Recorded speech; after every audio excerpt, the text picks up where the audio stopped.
Hola, ¿qué tal? Cálidas y buenas noches tengan ustedes, señoras, señores, amigos, bienvenidos. Yo soy su amigo Alejandro Montes. Muchísimas gracias por acompañarnos una vez más aquí en Conciencia Objetiva. Recuerde usted que la única intención de este programa es ayudarle a través de estos temas a que usted se dé cuenta y logre percibir que hay un universo diferente, un mundo diferente en todo y todas las cosas a través del conocimiento objetivo. Hoy tenemos un tema muy interesante, un tema que tiene que ver en cómo se ven, se interpretan y se sienten todas las cosas que suceden en nuestro entorno. Pero antes de comenzar, primero quiero pedir a usted que me está escuchando, que por favor abra su mente, que no filtre absolutamente nada de lo que aquí escuche. Es decir, deje que lo que yo hable en todo este tiempo entre limpiamente a su mente, pues habrá un tiempo para que usted, si así lo desee, reflexione, razone y concientice cuanto escuche de este tema. Entonces, quiero pedirle que haga un stop para que todos los conceptos que puedan relacionarse con todo lo que se escuche de este tema no impidan que usted pueda entender y comprender todo cuanto aquí voy a hablar. Entonces, vamos a entrar en materia con esta primera pregunta. ¿Qué pasa cuando no alcanzamos a ver lo justo de las cosas que suceden y lo que esto nos ocasiona interiormente en todos los sentidos de la palabra? Porque miren, una cosa es lo que la gente o usted sienta de las cosas que suceden. Repito, una cosa es lo que la gente o usted sienta de las cosas que suceden. Y otra, lo que usted piense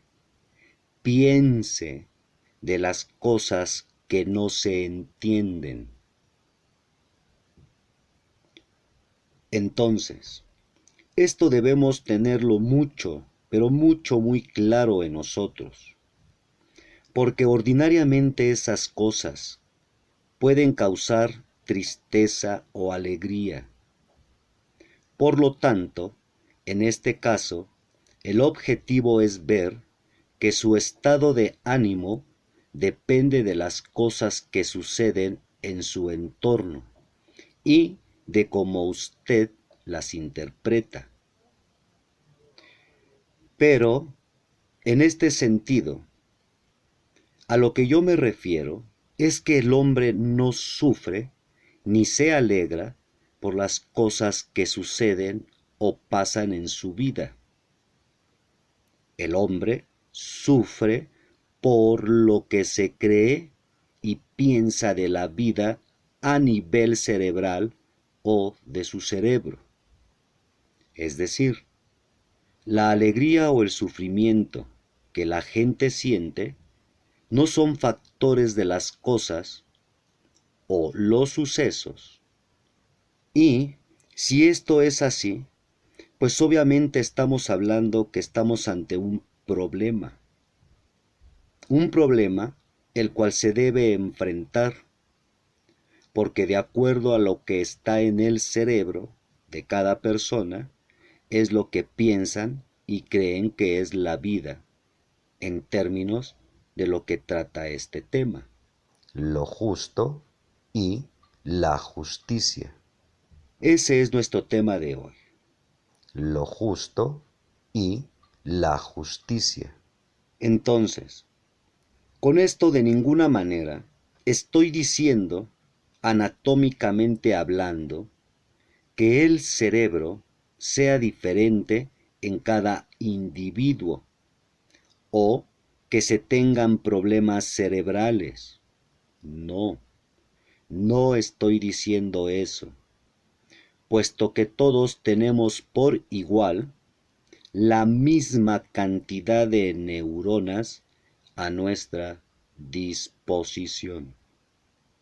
Pero fíjense, la vida exterior se puede ver infinitamente de muchas maneras de acuerdo a lo que se piensa y se cree. Y por lo tanto, esto nos lleva a tener una multiplicidad de vidas interiores de la misma manera y en consecuencia no poder tener una vida definida, una vida objetiva en todos los sentidos. Entonces, el problema al que yo me refiero es no saber cómo funciona el cerebro humano a nivel neuronal. Porque a diferencia de lo que la gente o usted mismo pueda creer, el cerebro no produce emociones por las cosas que suceden. Fíjese, porque esto es muy importante, muy interesante. Las emociones que el cerebro interpreta son en base a lo que usted y yo hemos aprendido y de lo que creemos que significan las cosas que pasan en la vida. Y esto no lo estoy diciendo nada más así, porque sí, no. Esto estoy diciéndolo a nivel de estudios científicos realizados al cerebro.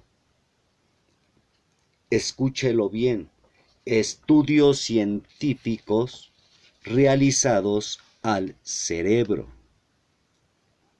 Y que gracias a estos estudios científicos a los que yo me refiero, hoy sabemos que nuestro cerebro representa el 2% del peso de nuestro cuerpo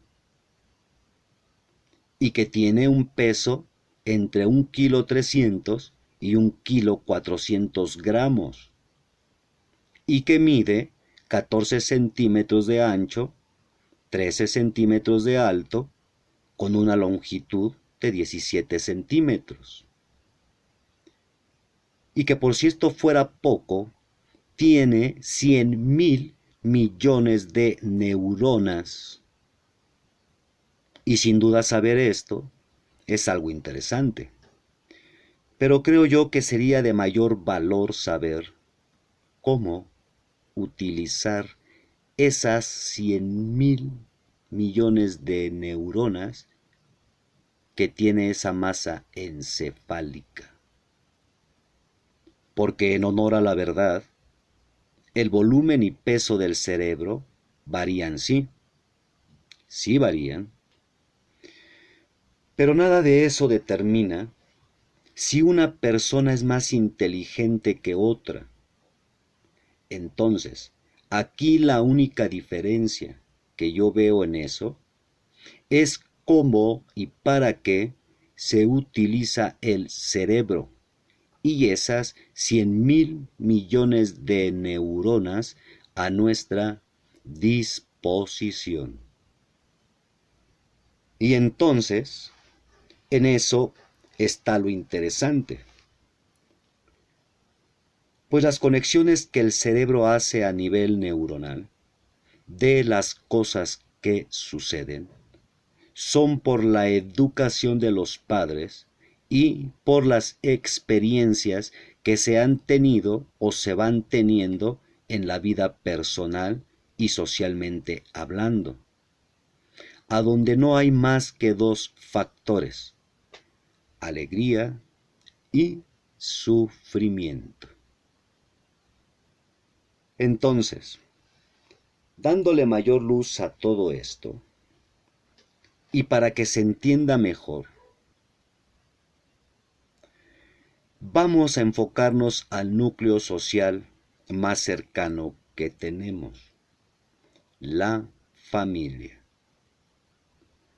Ejemplo: la pérdida del trabajo, un accidente, el rompimiento con la pareja, la muerte, el mal comportamiento de los hijos, etc.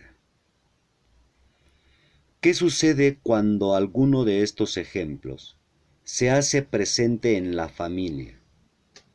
¿Qué es lo que sucede? Piénselo.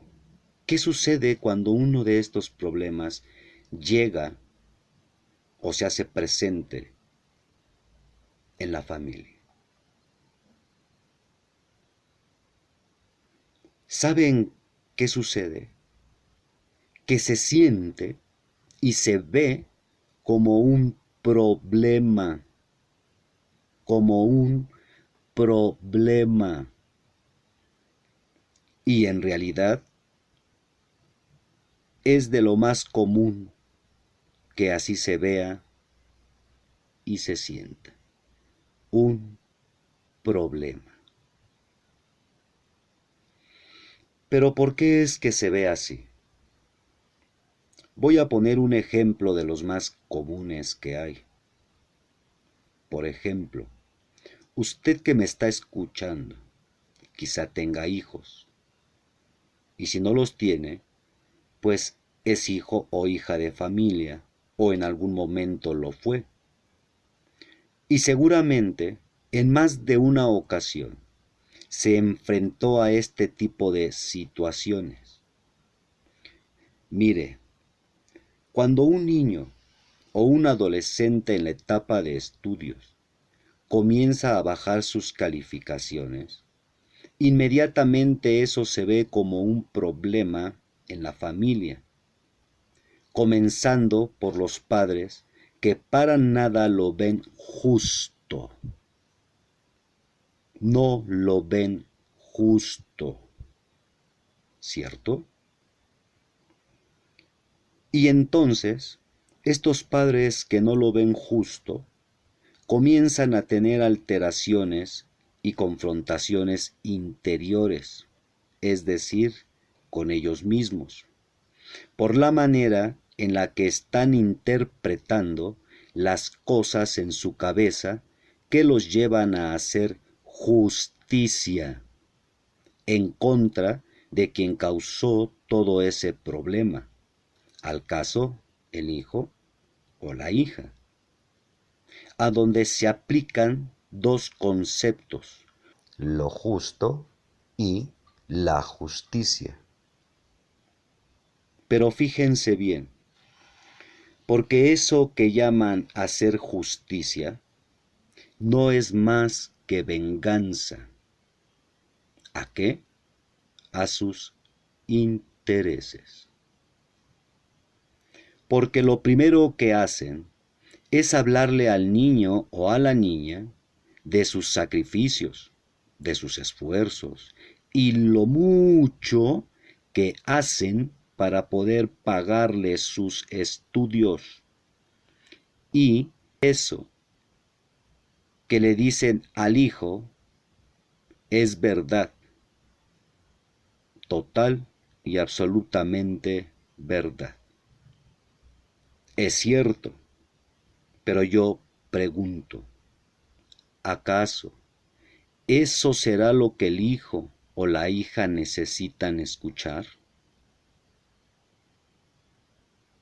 Discúlpenme, pero yo no creo que sea eso lo que necesiten para ver por qué bajaron sus calificaciones.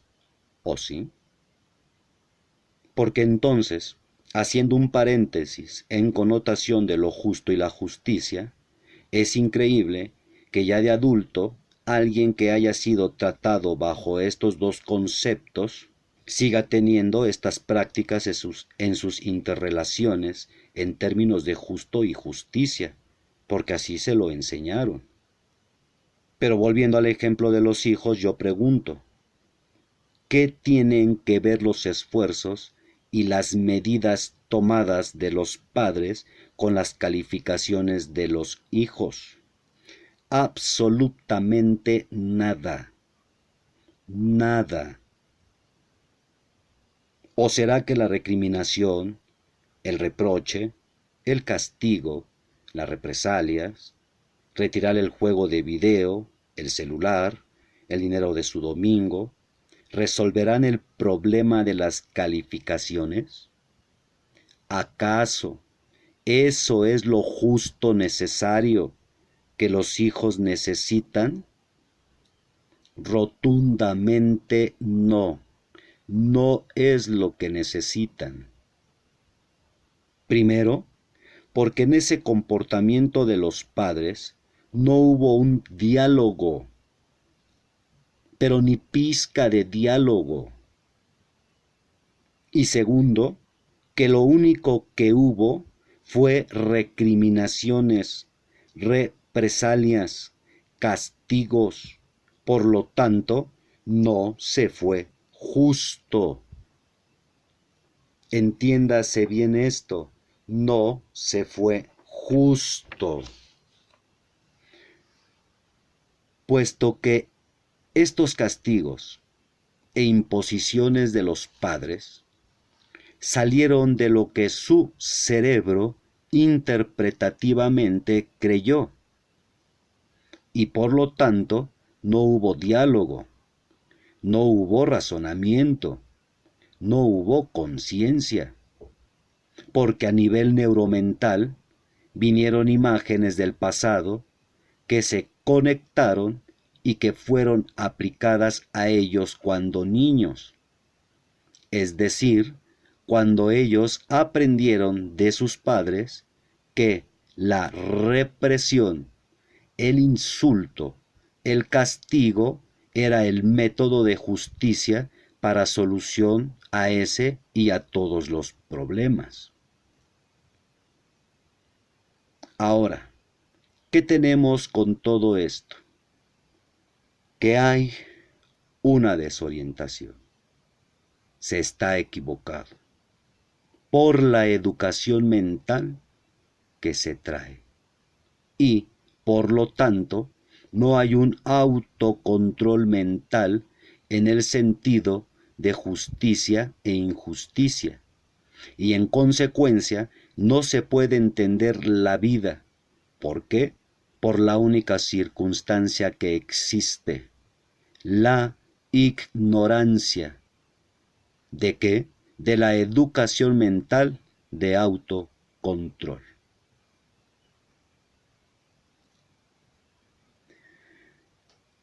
Bien, voy a hacerle unas preguntas, por lo que le pido que traiga un papel y pluma para que anote lo que voy a preguntarle. Traiga el papel y la pluma en lo que hacemos una pausa.